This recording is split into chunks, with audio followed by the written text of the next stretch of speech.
Hello and welcome back to Akane-banashi episode 7. Last week we basically did some training for the tournament. Do we have the guy?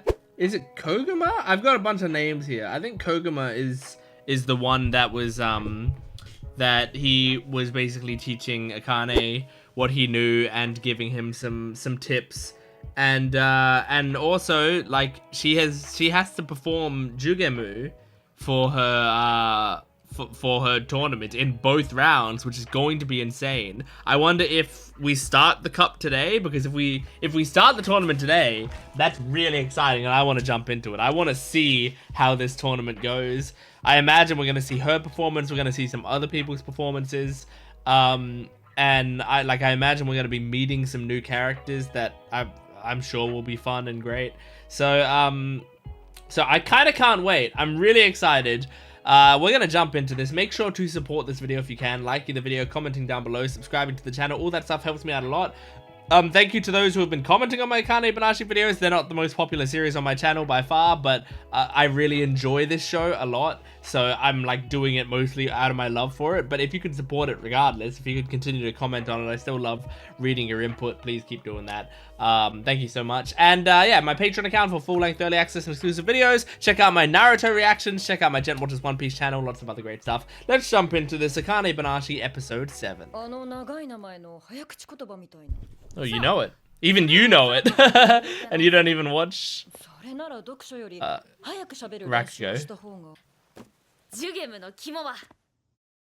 Okay. 7th story, Karaku Cup. Oh god, we're here. Kashio. Okay, so Kashio is the reporter.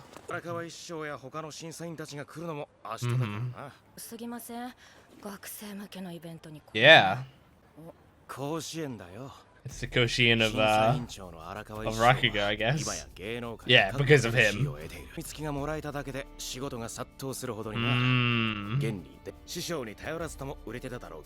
But it didn't hurt.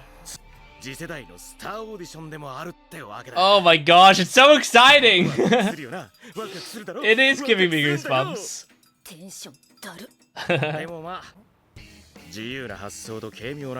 Oh? Karashi Nerimaya. Alright, introduce me to the others. Actors. Okay, an actress. Hikaru Karagi. Oh! Oh, cool. Oh, wow. Wow.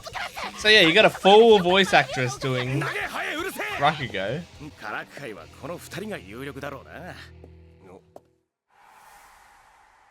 Okay. Aww. I was about to say, I bet he's confident. Oh man, I love her design though.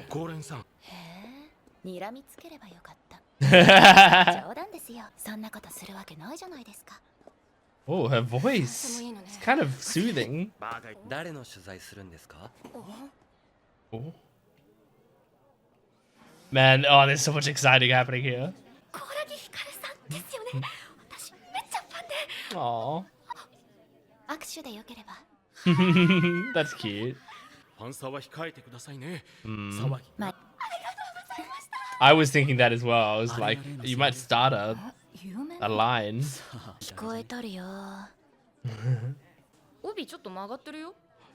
this Akane? Oh. She's talking to her casually. She doesn't know anything about her. Aha, Kaisei.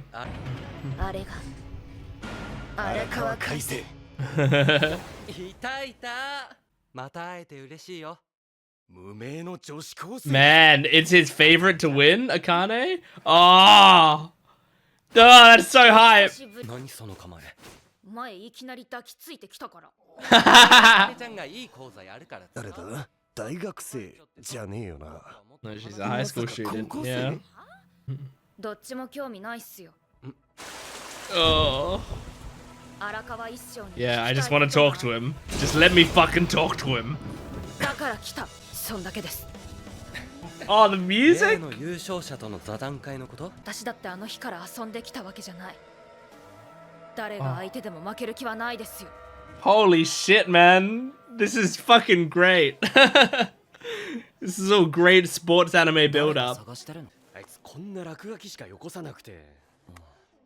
なんだこれ。あの人。 You found her. Wow, it worked. ひょっとして岩清水先生ですよね。でも聞いてくださいね。意外と特徴つかない。 That's funny. 行っときますよ。なんでこんなことに。 It's a little awkward, but it's okay. They'll be helpful. 聞くのも悪くないっす。とジュゲムが言葉になったって。 Okay. Okay. I'm buzzing. I'm buzzing with excitement.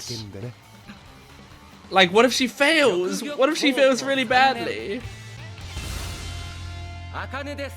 Oh! What if it all fucks up? 最近分かってきたんすよ。 Clap louder, bitch. 男親の大役でございまして。ね、お前さ。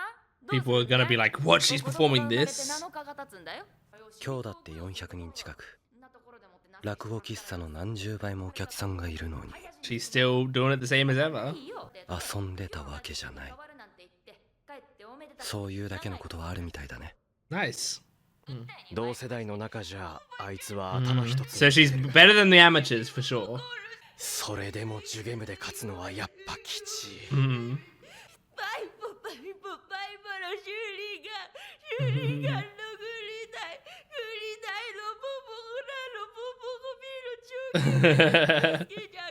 ね、うちのジュゲム母校の数理キレーズ会社理水魚の水魚松運魚松松クーネルところに住むところやぶら工事のブラ工事 Holy shit. Oh my god, the actual voice actress had to do this, you know? I was about to say that, isn't it? Isn't this not what she was saying? She said it's not about speed. Oh, you're doing this. You're gonna change it up for the next one.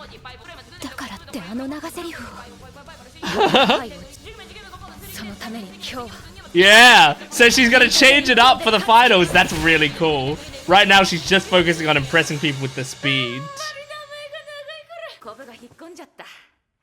Awesome, man. What a cool scene. You get to hear the voice actress doing it. She's becoming obsessed. Mm.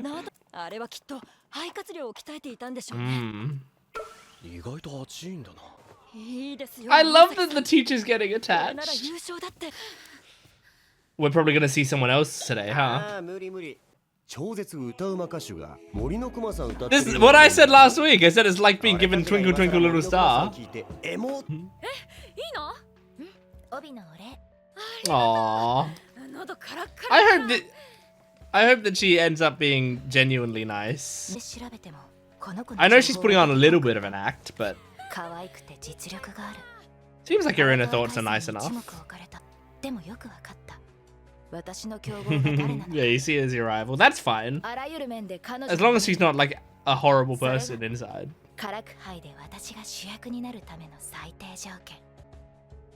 Are we gonna see her performance now? Mm-hmm. 人気声優高良木からその高い実力で観客を釘付けにした茜。 That's so cool. 荒川一生の待つ本戦へと駒を進めた。 Oh my gosh. So exciting. Just smiling this whole episode. 今日はゆっくり休んで英気を養ってください。うっす。監督みたいなこと言う。Yeah. 僕が一声かけたからって何が変わるでもないでしょ。でさ。ツンケンしてるように見えますが、大崎さんのこと気 Yeah. にかけてくれてると思います。 Yeah, he cares. もっと素直になればいいのに。あんたがそれ言う。さんはああ、来ない。単身赴任で東京にすらいないし。Yeah. ま He's 今 basically 日はこ dead. こら辺にしときましょうよ。気負いすぎんなよ。ありがとう。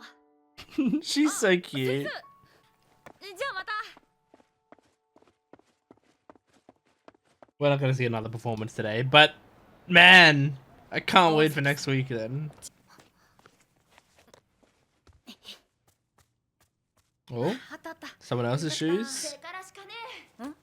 だけん今日と明日は何が何でも勝たないかん大会がある。それはそっちが。 Aww. お母さんが悪いんじゃないか。なんでホルトは誰もおらんくなったのを確認してから電話したのに。した何さっきのまくしたてるような。いいじゃん。方言出身どこなの？ Aww, you picked up on a accent. 福岡なんだ。いいよね。福岡。福岡。ありがとう。もうやめてよ。 Don't be embarrassed about it. 出しとったとに。光って。 I think Akane likes you more because of それ it. で落語もできる。いや、夫からは見ておく。 Yeah, you didn't teach her. じゃあね。 Man, I want her to like Akane. もある一目置かれたプロの指導家で落語 But I think she sees her as 落語家女子高生 an obstacle. ジュゲムで勝つ自信があるわけだ。なるほどね。 Yeah, oh god. なんやろ。バリムカつく。 Yeah. あの子にだけは絶対負けん。 But hopefully, after the tournament, they make up and they're friends. 予選にはない熱がある。なんでいつも急に現れんの？たまたまだよ。 Those big いやー、今日の glasses. 受験も良かったね。じゃないかなと思ったけど、鎌かけてみるもんだね。別に見限られても悲しくもなんともないんですけど。厳しいな。すぐ僕に追いつくって。 I don't know what to feel about こ Kaisei. の大会、血の師匠をうならせるくらいやらないとね。 Oh, そんなこと。明日の講座楽しみにしてるよ。 the music here is cool as 優 well. しい。あかねちゃん、君に師匠の仮面を剥げるかな。 I don't know. I don't know if she does. Not yet, at least. 優勝じゃ足らん。明日は勝つ。勝たなきゃ。何もつかめない。 I think this is the best episode. It's over now, but oh, it's not over now. 今日の主役の登場だからな。 Yep, here he comes. Isho. 朝早い中、これまた随分お揃いで。 Final round begins. Oh my god, I can't wait. Oh man. I think this is my favorite episode of the show so far. It was so exciting to me. I love this show. I love it because it's got a great combination of like so much stuff that I really love in certain anime. Like I love sports anime. I just like my favorite anime of all time is Haikyuu right now. And so that's the sports anime, obviously. So like that's to show how much I care about stuff. But also like I really like shows that will give you insight into something a bit more obscure. Like Chihaya Fudu gives you insight into Karata, the game Karata, you know, and this gives you insight to this. And then there's also Burning Kabaddi, which like was a show that like wasn't very like high quality. Like the budget wasn't great for it and stuff. But it was still quite entertaining. It only had one season, and then I think it was cancelled. Like it wasn't very popular. But it was a show called Burning Kabaddi, where it was about the sport kabaddi, which is like a sport where you're basically like you're playing tag, but like it's like there's two sides of the court, and you gotta like go over to the other side of the court and try to tag as many people as you can. But you have to do it on a single breath. So the entire time you have to be going kabaddi, kabaddi, kabaddi, kabaddi, kabaddi, kabaddi, kabaddi, kabaddi, kabaddi, kabaddi, kabaddi, kabaddi for as long as you can without taking a breath. And then by the time, like when you run out of breath, you have to be back over the thing. So it's like, it's a thing about like, you know, doing all of this physical exercise while also exercising your lung capacity and stuff like that, while also, you know, dodging people, and there's lots of things to it, right? So because of that, it's a you know, it's a pretty obscure sport, but like I enjoyed watching that anime, you know? I also enjoyed Iwakakeru Rock Climbing Girls or something, Sport Climbing Girls. It was a show about here, this is me like hopefully flexing a little bit of my slightly obscure anime knowledge.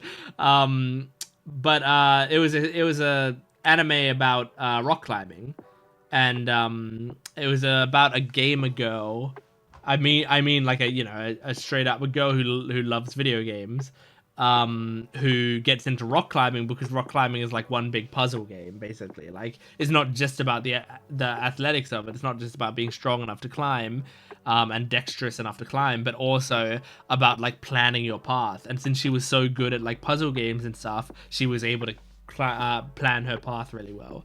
And I really, really enjoyed that show when I watched that. I think my only problem with the show is it ended so quickly. Like, it's like the ending, like the final big event happened and immediately there was credits and the show was over. You know, like there was no, it was like they rushed the ending as fast as they could. But I really enjoyed that show, you know? And it's like, these are things about like obscure sports and stuff that I don't care about that much, but it's really cool to get me to care about it, you know? It's one of my favorite things. Is like some of my favorite media in the world, like, gets me to care about stuff. I talked about this in Epic the Musical, where I didn't care about the Odyssey or mythology or anything like that, and yet Epic the Musical got me to care about the Odyssey, and I loved the Odyssey by the end of it, or I loved the idea of the Odyssey. Basically, what Epic showed me of the Odyssey, I loved, you know. Like Hades and Hades 2 did the same thing with mythology. Like, I still. You know, I'm not like the hugest mythology fan now, but at least I care about it somewhat, you know, and I will talk to people about it every once in a while because of what I've learned from Hades and from Epic the Musical. And there was another big example. Hamilton. Hamilton's a great example. I hate history so much. I find history so boring, and like American history especially, like, why would I care about American history? I'm not American. I'm from Australia. You know, like, American history, there's no reason that I should care about it. But Hamilton is so fucking good that, like, I'm just like, oh, this is interesting, you know? Like, I get really invested in it. So, this is all to say, Akane-banashi is, like, right up my alley, because I've just listed a bunch of things, like, that are about topics that I don't care about, and yet they draw me in. And this is another one. And like, this has drawn me in enough. Like, I mean, I care the slightest amount about Rakugo going into this already, because like I would watch, like, sometimes there would be like TikToks or whatever, or videos that would pop up on my home feed that I would watch of Rakugo, and I would find it pretty entertaining. You know, like there's a few people out there who do English Rakugo. And I have watched some of their stuff before, you know. I know there's one guy, Sunshine-san or something, who does English Rakugo, and he was pretty good. I enjoyed him.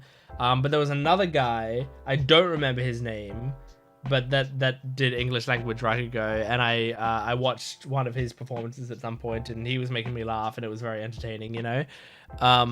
So like I care at least a little bit about Rakugo, but like not very much, you know. And Akane-banashi is getting me to care so much about it, but also it's up my alley because I've you know, been trained in acting and stuff. Like, a lot of this is acting techniques, and so that is also special to me because I know some acting techniques. You know, I've trained myself in them, so like seeing them but in a different format is really interesting, you know.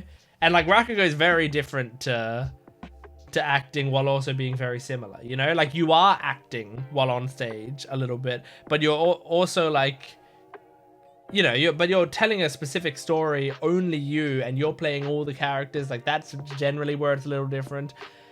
And also I feel like Rakugo seems like it is really based on the laughs, which I feel like even when you're doing like a comedy, like a comedy play, like a play that's very funny, it's not based that much on the laughs, at least in my opinion. So like it's like Rakugo is closer to stand-up in some ways than it is to like acting out a play, which is interesting, and that's not something I have experience with. I mean, I've watched a lot of stand-up, obviously, but I don't know if I could do stand-up, even though like there's a part of me that thinks it would be really cool, and I love the idea of stand-up, but like I can't see myself going through that world, you know, like the world of stand-up, the bravery to like, especially in your initial stand-up days, like you're going to fail many times, and I know that, and like it would be so difficult for me to get on stage knowing I'm gonna fail. If you fail on stage in a play, you know, it doesn't really matter. Like sometimes you doing really well and you failing on stage, you kind of get the same reaction from the audience, which is they're quiet and listening, you know. And so like I've done a lot of stage performances, but I've I'm not often super nervous to go on stage when I've done acting performances. But I think to go on stage and be myself in a stand-up routine, that sounds scary. That sounds very scary. So I admire those who do it, and I would love to do it someday, but I don't know if I'd be able to, unless I was doing it to a crowd of people who knew me and knew my MO already, you know, who already were comfortable with me.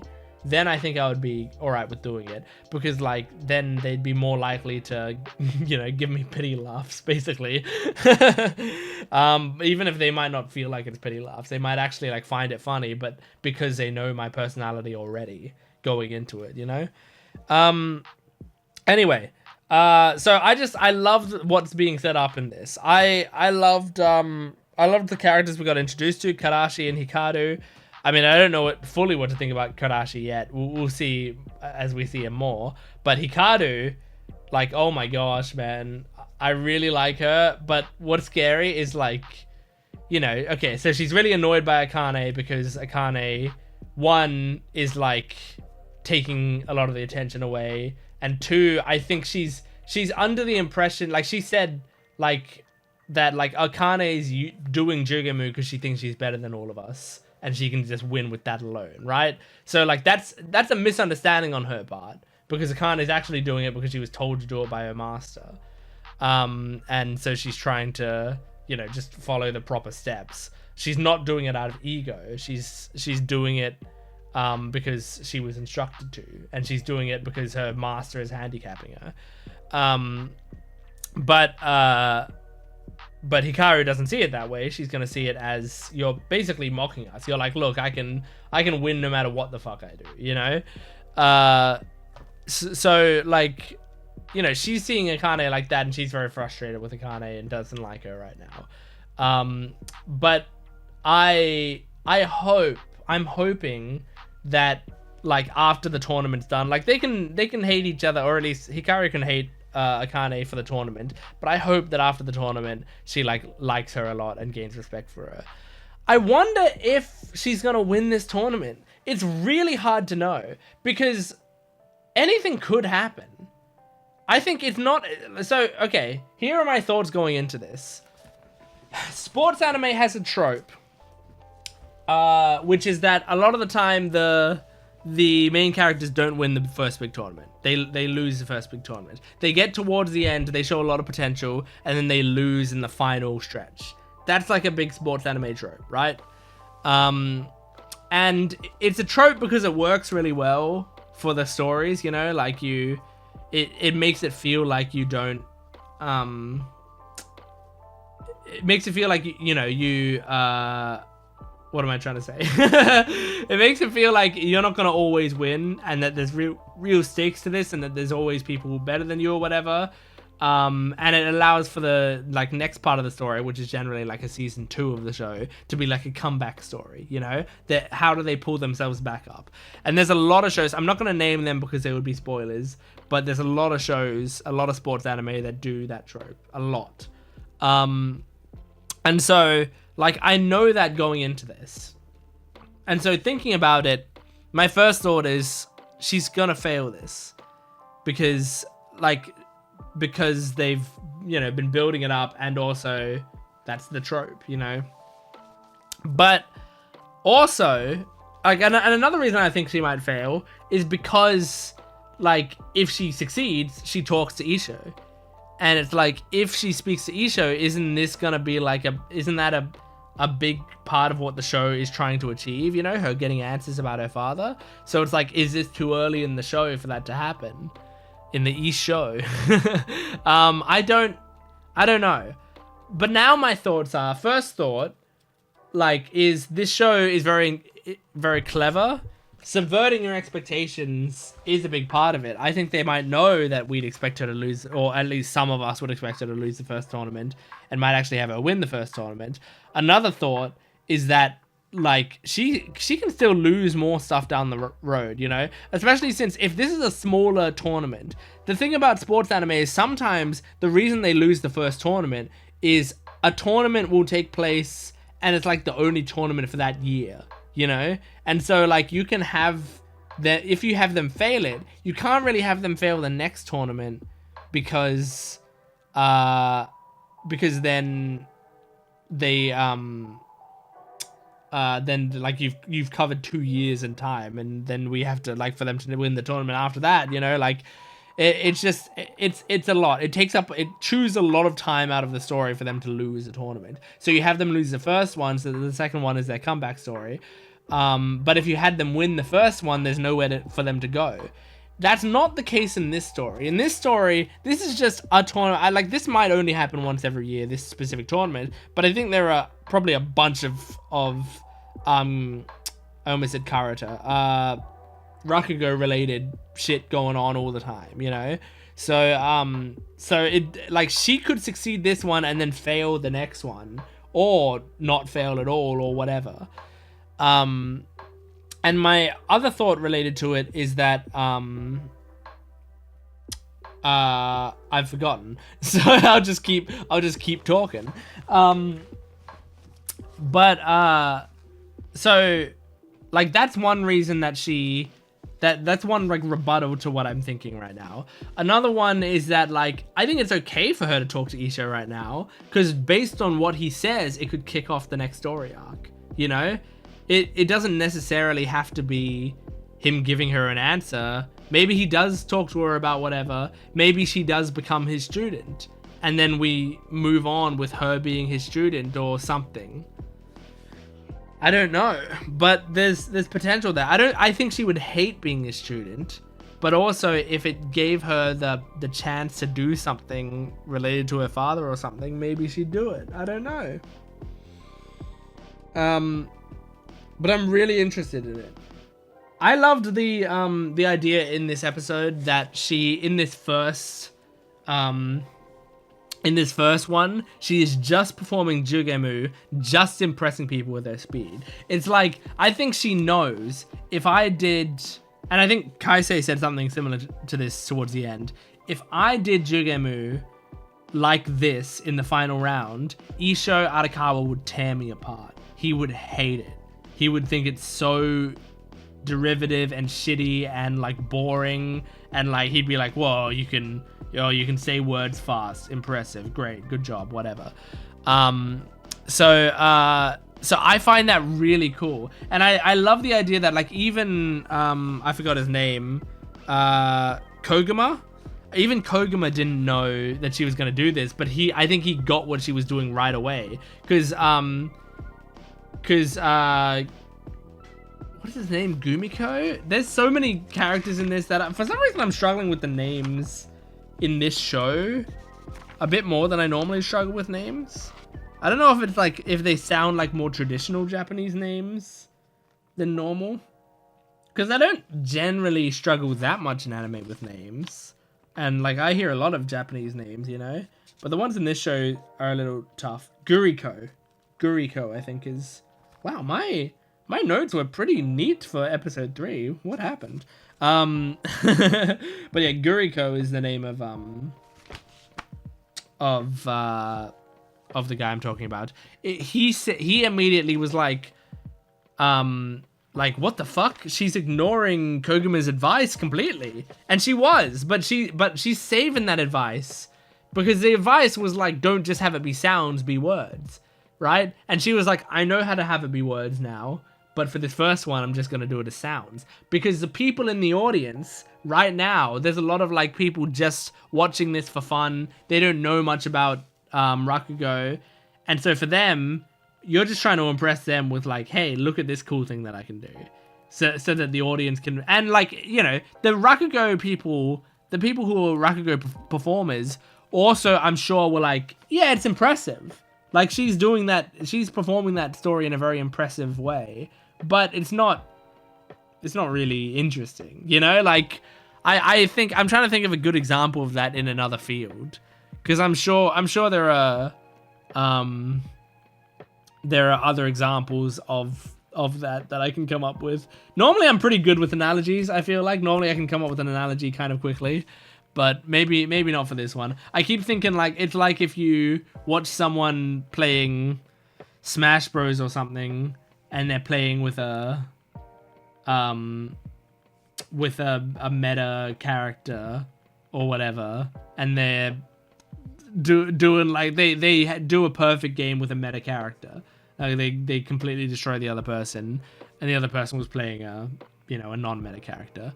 You'd be like, well, yeah, their combos and all of that was really impressive, but also they were playing. I don't know who's meta right now in Smash Bros. Like, I don't know, but let's say Joker. It's like, yeah, they're like whatever. They did all of those combos, and they did them really well. Their technical skill was great, but they were doing a thing with Joker. Like anyone can play well with Joker, you know. So like in the next round, if they come on with like fucking King DDD or whatever, I don't know. Again, I don't know who's meta, so I'm trying to say a non-meta character. But they jump on with a non-meta character and then they completely destroy it. Then it's like, oh, okay, no, that's now very impressive. And now also, like in the next round, she'll be able to show her range to the other Rakugo people. To show them like, hey, I can do it like this. I can do this popcorn, people pleaser type versions. And I can do this sort of one that like the real Rakugo heads will love, like it's, I guess it's similar. If you're talking in stand-up comedy terms, you have like someone like John Mulaney, who's like very outwardly appealing, that like a lot of people will love, just, like sort of no matter what. I don't know how other stand-up comics feel about John Mulaney. I'm not gonna like put anything onto them, but like I wouldn't be that surprised if people were like, well, yeah, like if other stand-up comics were like, John Mulaney, yeah, he's okay, like he's got good comedic delivery for sure. Nothing super impressive about him or whatever, I wouldn't be surprised if they're like that. While there's also like people that are considered like the comic, which is like Norm Macdonald was one of those kinds of guys, and like in the UK scene, like Bob Mortimer is a really good example where it's like, this is not just a guy that's funny, this is a guy that other comedians find funny. And like sometimes he will do things that is so funny mostly to other comedians, and like the thing about like those types of comedians is I feel like as time's gone on, they've become even more popular. Like now I feel like a lot of people love Bob Mortimer and Norm Macdonald a lot, especially after Norm Macdonald passed. Like I feel like after he passed, he got so much more famous, which is very sad. Like I would have loved to have for him to have seen more of that fame while he was alive. But yeah, I feel like that's, that was a situation where like after he died and all the other comedians were like, he's one of the funniest people in the world, then everyone sort of jumped on to really appreciate him. But yeah, all that being said, sometimes there are like comedians, right? So I wonder if Akane's final performance will be more of a Rakugo head's performance, one that they will be able to appreciate more. But also, I wonder if next episode we're going to see Karashi and or Hikaru perform, because I'm really excited to see how they perform. I love Hikaru's voice as well. I mean, in all parts of the episode. Like, she had different voices she would use. Some was like her sort of regular speaking, calm voice. Some was like her character that she was playing. Some was her inner monologue. Some was her with the dialect. You know, like there was a lot of stuff there that I thought was very cool. Anyway, that's Akane-banashi, episode 7. Thank you for joining me. Make sure to support this video if you can, liking, commenting, and subscribing, and go to my Patreon account for full-length early access and exclusive videos. I will see you next time. Goodbye.